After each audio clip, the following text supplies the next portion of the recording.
Olá, me chamo W de Souza Costa e sou discente da Universidade Estadual do Maranhão, onde atualmente estou cursando bacharelado em zootecnia, no qual estou aqui para apresentar uma temática sobre a disciplina de parasitologia, que é ministrada pelo docente Dr. Irã Alves. E o tema do meu trabalho é adaptação e resistência genética dos animais aos endoparasitas. Então, o que é um endoparasita? A palavra endo vem do grego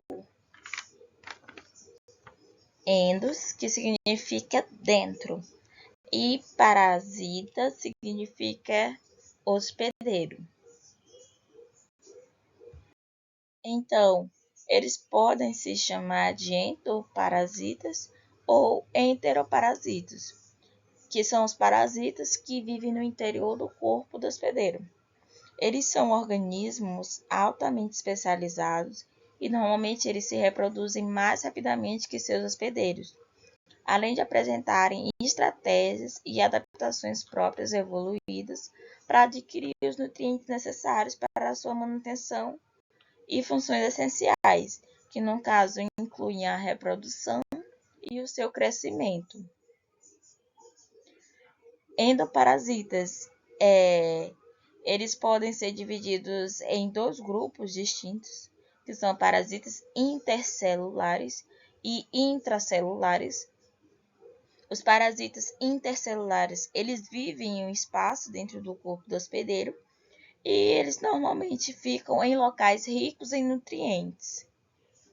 Trouxe aqui dois exemplos, que no caso a Taenia solium, que é um endoparasita intercelular, que tem como seu hospedeiro intermediário o suíno. E trouxe aqui também o Toxoplasma gondii, que é um endoparasita intracelular, ou seja, dentro da célula. E ele tem como seu hospedeiro o gato. Vou falar um pouco sobre a adaptação, que é qualquer característica de um ser vivo que o torne integrado ao ambiente e aumente as suas chances de sobrevivência. A adaptação ela anda de mãos dadas com a seleção natural e indica que os organismos com características mais funcionais em relação ao meio ambiente têm maior probabilidade de se reproduzir e sobreviver nesse ambiente, seja ele com mudanças climáticas ou mudanças vegetativas, do que os organismos que não possuem essas habilidades. Irei falar também um pouco sobre os modelos bayesianos para avaliação genética da resistência ao endoparasitas. Então, nas características ligadas à resistência genética a endoparasitas, assim como predizer os valores genéticos dos animais com base nas características utilizando inferência bayesiana, ele orienta a seleção pelo ranqueamento dos animais, que é do melhor para o pior, com base nos valores genéticos preditos, que no caso são para as características ovos por gramas de fezes, o grau da coloração da mucosa conjuntiva, que é medida pelo teste de Famacha, e volume globular. E também é considerada as características associadas à resistência dos animais a endoparasitas, o score de condição corporal e o peso corporal e a idade, à idade adulta. Irei falar sobre o endoparasita Haemonchus contortus, que ele é um nematóide de relevante importância, por ser o mais prevalente e apresentar elevado potencial biótico e alta intensidade de infecção.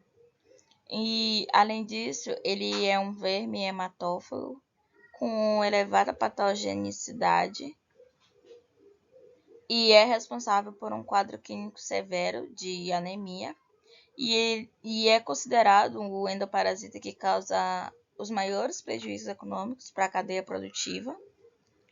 E os sintomas que os animais apresentam é a anemia, a perda de peso, a, a elevada mortalidade e diminuição do potencial produtivo, né, que apresentam grandes perdas econômicas na produção. E a hemocose é uma parasitose que acomete animais de todas as idades, sendo eles os jovens mais suscetíveis. E os efeitos nos animais, eles podem se manifestar de várias formas, conforme a espécie presente, né? A intensidade da infecção e o estado fisiológico e nutricional do hospedeiro, né? Se esse animal está com a imunidade baixa ou se ele está bem fisiologicamente e nutricionalmente. A resistência genética aos endoparasitas e na caprinocultura e na ovinocultura, eles são culturas que são comumente parasitadas por nematóides gastrointestinais e ele é reconhecido mundialmente como fator limitante na produção desses pequenos ruminantes. E na Austrália foi proposto o controle sustentável de parasitas, que no caso tem como objetivo a redução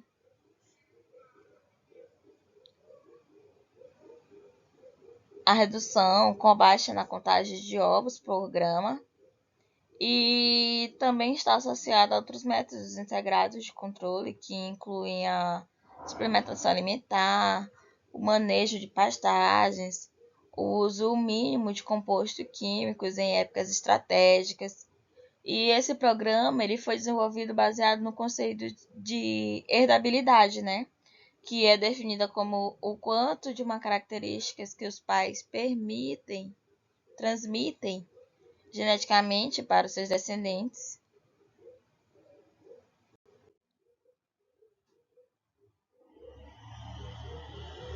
Então, na seleção dos animais, com base na contagem de OPG, as mensurações elas são realizadas logo após o desmame, ou com idade entre 6 e 12 meses, e dependendo do nível de infecção. E antes de serem avaliados, os animais eles devem estar infectados, no caso com uma média de 500 a 1000 e de 200 a 500 OPG, onde predomina, respectivamente, a Haemococcus contortus e outros nematóides. Então, na Austrália, eles utilizaram a raça merino, que é a mais explorada na Austrália e apresenta a herdabilidade para a contagem de ovos por grama de fezes entre de 0,2 e 0,3, que é de baixa a média intensidade, mas que é suficiente para permitir uma resposta à seleção. Então, o programa de seleção da CSIRO para baixa contagem de OPG, ele tem mostrado vantagens, tanto na redução da carga parasitária dos animais, quanto na redução da contaminação da pastagem. A resistência do hospedeiro ela impede o estabelecimento da infecção, que é imediatamente após a ingestão das larvas infectantes. E embora a redução de OPG ano a ano seja pequena, ele apresenta reflexo permanente na melhoria da resistência dos animais, que, ao serem transferidos de área, irão com menor carga parasitária e reduzindo significativamente os níveis de contaminação do pasto. Então, após a implantação desse programa, cerca de 8 anos depois, a obtenção de animais resistentes foram obtidos. Então, a partir daí, a contagem de OPG, ele vem diminuindo constantemente, ano a ano. E conforme pode ser visto no gráfico, onde uma simulação do programa indica que os ovinos selecionados para resistência, eles exigem menos vermifugação ao longo dos anos de seleção, ou seja, a redução do número de vermifugações anuais foi estimada que eram 3 e foi reduzida para 2, e no final de 16 anos para uma aos 18 anos e para zero ao final de 20 anos de seleção. Então, espera-se que a partir daí os animais selecionados eles não necessitem de medicações antihelmínticas, que atualmente é um dos problemas que os produtores estão enfrentando, que no caso a resistência parasitária a antihelmínticos.